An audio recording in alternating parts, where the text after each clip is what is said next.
नमस्कार, मैं कृष्णा देवल, वीर विरमदेव राजकीय स्नातकोत्तर महाविद्यालय जालोर की सहायक आचार्य। मेरा विषय भूगोल है और आज हम बीए द्वितीय वर्ष के द्वितीय भूगोल विषय के द्वितीय प्रश्न पत्र राजस्थान भूगोल के पाठ्यक्रम पर चर्चा करेंगे। प्यारे विद्यार्थियों, बीए द्वितीय वर्ष में दूसरा प्रश्न पत्र है राजस्थान का भूगोल। संपूर्ण प्रश्न पत्र को 5 इकाइयों में बांटा गया है, जैसा कि आप देख पा रहे हैं।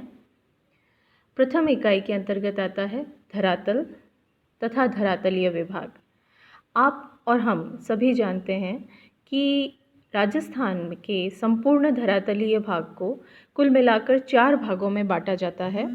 पहला पश्चिमी बालुकामय मैदान, दूसरा अरावली पर्वतीय प्रदेश, तीसरा पूर्वी मैदानी प्रदेश और चौथा दक्षिण पूर्वी हाड़ौती का पठार। इसके अलावा इन धरातलीय विभागों के अलावा हम जलवायु, मृदा, प्राकृतिक वनस्पति, इन सभी बिंदुओं का अध्ययन प्रथम इकाई के अंतर्गत करेंगे। इसके बाद दूसरी इकाई के अंतर्गत आता है जनसंख्या। जनसंख्या आप सभी जानते हैं कि किसी भी क्षेत्र के संसाधनों का उपयोग वहाँ निवास करने वाली जनसंख्या ही करती है। और जनसंख्या के अंतर्गत कुल मिलाकर 3 कारक है जिनका हम अध्ययन करते हैं। वो हैं जन्म दर, मृत्यु दर और प्रवास। ये 3 ही कारक हैं जो जनसंख्या को मुख्य रूप से प्रभावित करते हैं। तो द्वितीय इकाई के अंतर्गत हम जनसंख्या में जनसंख्या वृद्धि, वितरण तथा घनत्व, आदिवासी जनसंख्या, प्रमुख आदिवासियों का वितरण, आदिवासियों के अंतर्गत हम भील, मीणा, गरासिया, इन सभी जनजातियों के बारे में अध्ययन करेंगे। उनकी सामाजिक और आर्थिक विशेषताओं के बारे में भी जानेंगे।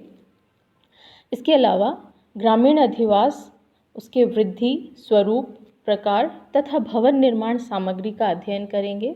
साथ ही साथ राजस्थान में पर्यटन का अध्ययन भौगोलिक परिप्रेक्ष्य में किया जाएगा।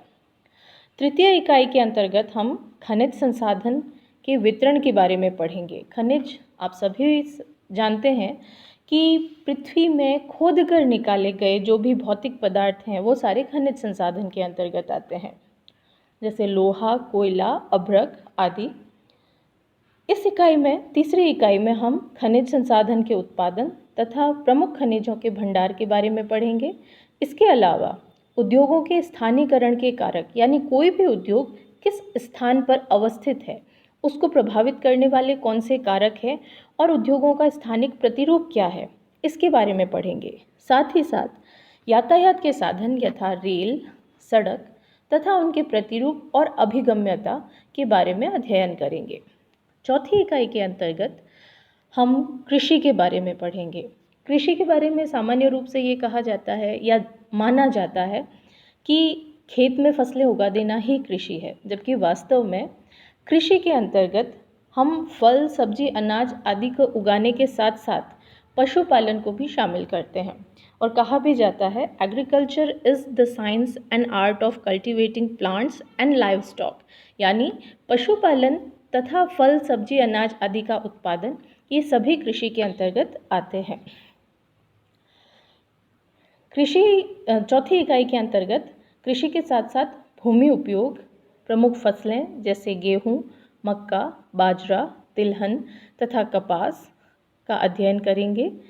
इसके अलावा सिंचाई के साधन, सिंचाई के विकास के क्षेत्रीय पहलू, भूमिगत जल, प्रमुख सिंचाई योजनाएं जैसे इंदिरा गांधी नहर योजना, चंबल घाटी योजना तथा माही बजाज सागर योजना, इन सभी का अध्ययन करेंगे। साथ ही पशुपालन संख्या, क्षेत्रीय प्रारूप तथा प्रमुख नस्लों के बारे में पढ़ेंगे। और राजस्थान के भूगोल के अंतर्गत सबसे आखिरी इकाई है 5वीं इकाई, जिसके अंतर्गत हम मरुस्थली, अरावली प्रदेश, पूर्वी औद्योगिक प्रदेश तथा हाड़ौती प्रदेश का विशद अध्ययन करेंगे। अब एक प्रश्न हमारे दिमाग में ये उठ सकता है कि प्रथम इकाई में भी हम इन्हीं सारे प्रदेशों के बारे में पढ़ रहे हैं, तो अंतिम 5वीं इकाई में भी हम इन्हीं भौतिक विभागों के बारे में क्यों पढ़ रहे हैं? अंतर स्पष्ट है। प्रथम इकाई में हम उनके सिर्फ भौतिक परिवेश के बारे में, धरातलीय विभागों के बारे में पढ़ रहे हैं, जबकि 5वीं इकाई में हम इन चारों प्रदेशों के भौतिक के साथ साथ वहाँ के आर्थिक और सामाजिक विशेषताओं के बारे में भी अध्ययन करेंगे। क्यों? क्योंकि किसी भी प्रदेश का संपूर्ण अध्ययन करने के लिए वहाँ के सिर्फ प्राकृतिक कारकों का ही अध्ययन अपने आप में काफ़ी नहीं होता है।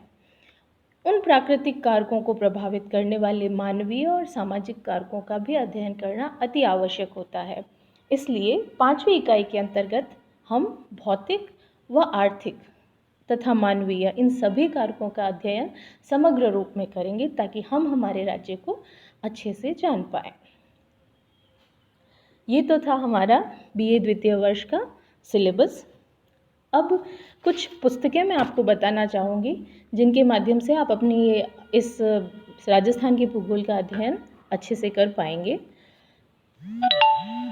जैसे लाजपत राय भल्ला की लिखी हुई राजस्थान का भूगोल, इसके अलावा national book trust new Delhi से प्रकाशित होने वाली ज्योग्राफी ऑफ राजस्थान है जो VC मिश्रा ने लिखी है। ये हिंदी और अंग्रेज़ी दोनों में उपलब्ध है।